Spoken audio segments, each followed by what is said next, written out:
Dividend decision. Okay, dividend decision का क्या मतलब होता है? नाम से समझ में आ रहा है कि हमें कितना डिविडेंड देना है। तो डिविडेंड का मतलब क्या होता है?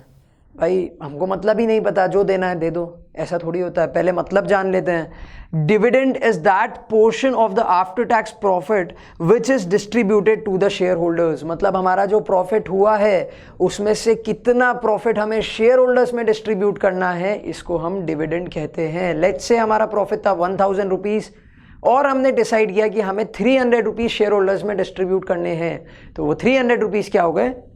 डिविडेंड। ठीक है, व्हाट इज डिविडेंड डिसीजन? अब वो देख लेते हैं। Relates to how much of the company's after tax profit is to be distributed among the shareholders and how much of it should be retained in the business to meet the investment requirements.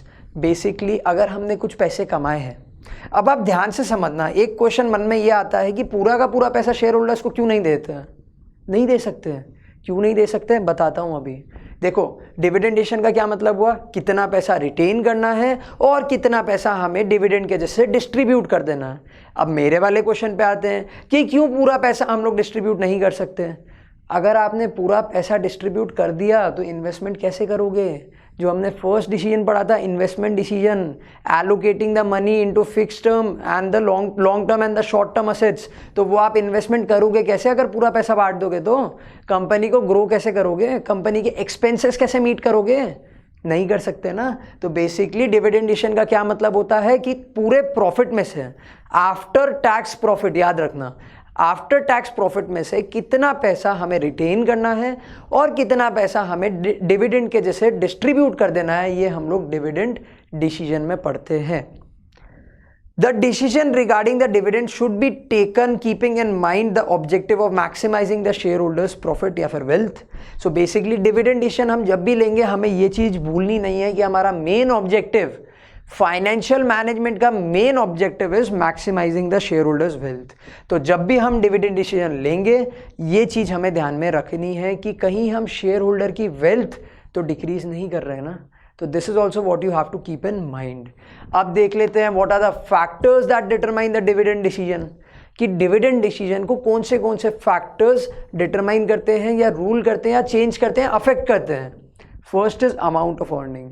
देखिए, अगर आपकी amount of earning बहुत अच्छी है, that means आपने इस साल बहुत पैसा कमाया है, तो दे दो थोड़ा डिविडेंड और थोड़ा पैसा अपने पास में रख लो। बट अगर अर्निंग अच्छी हुई नहीं तो उसमें आप क्या बांटोगे और क्या रखोगे अपने पास में? ठीक है, सो अगर अमाउंट ऑफ अर्निंग बहुत अच्छी है then you can go for dividends, कि आप डिविडेंड दे सकते हो।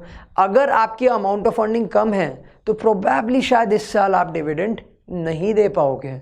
Second is stability of earning. Stability of earning का मतलब है अगर आपकी इनकम स्टेबल है, अगर आपकी इनकम स्टेबल है तो आप डिविडेंड आराम से दे सकते हो।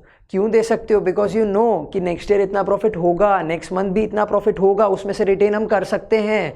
सो अगर आपकी इनकम अच्छी है और आपकी इनकम स्टेबल भी है तो आप दोनों ही केसेस में डिविडेंड दे सकते हो।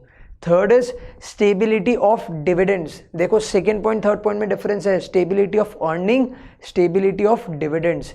अगर आपकी कंपनी कोई ऐसी पॉलिसी फॉलो करती है जिसमें आप एवरी ईयर डिविडेंड देते हो या एवरी 6 मंथ्स में डिविडेंड देते हो, तो भाड़ में गई अमाउंट ऑफ अर्निंग एंड भाड़ में गई स्टेबिलिटी ऑफ अर्निंग, आपको डिविडेंड देना पड़ेगा।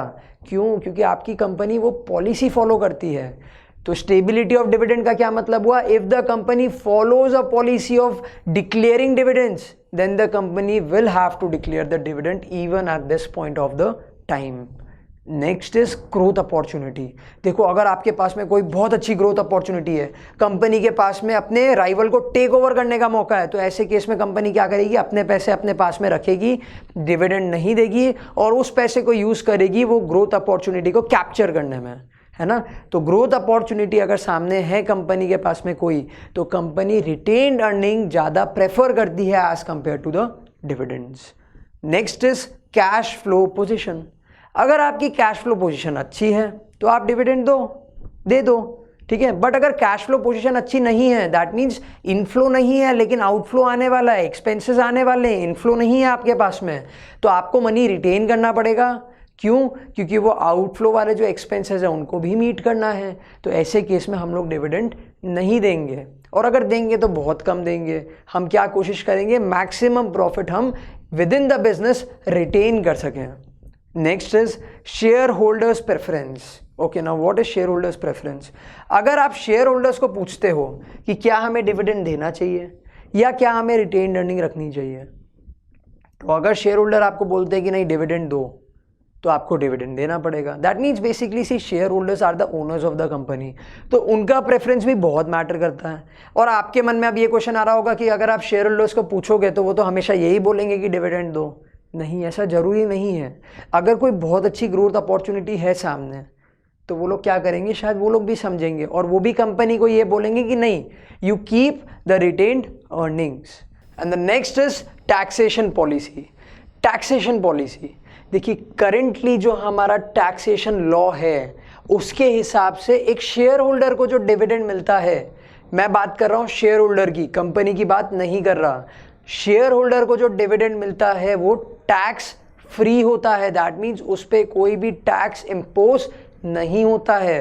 बट जो कंपनी डिविडेंड डिस्ट्रीब्यूट करती है उसके ऊपर डिविडेंड डिस्ट्रीब्यूशन टैक्स अप्लाई होता है, डिविडेंड डिस्ट्रीब्यूशन टैक्स। तो अगर वो टैक्स रेट हाई चल रहा है, दैट मीन्स कंपनी को ज़्यादा टैक्स पे करना पड़ेगा अगर वो डिविडेंड डिस्ट्रीब्यूट करती है तो। So if the tax rate is high, तो ऐसे केस में कंपनी डिविडेंड डिस्ट्रीब्यूट नहीं करेगी, और करेगी तो बहुत कम करेगी। ऑन दी अदर हैंड, अगर वो टैक्स रेट लो चल रहा है तो कंपनी क्या करेगी, वो उस पर्टिकुलर टाइम पे डिविडेंड डिस्ट्रीब्यूट करेगी। क्यों? क्योंकि उसको टैक्स कम पे करना पड़ेगा।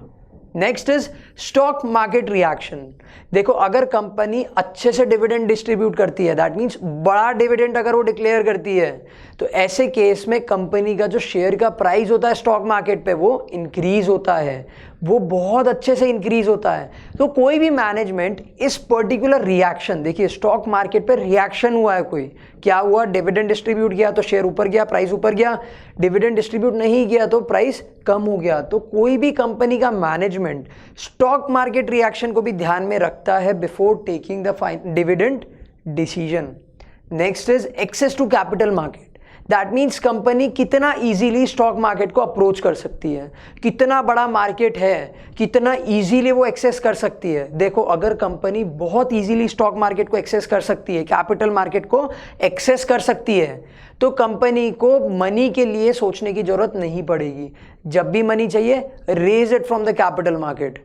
तो ऐसे केस में कंपनी क्या करेगी, रिटेन अर्निंग नहीं रख के डिविडेंड डिस्ट्रीब्यूट कर देगी। क्यों?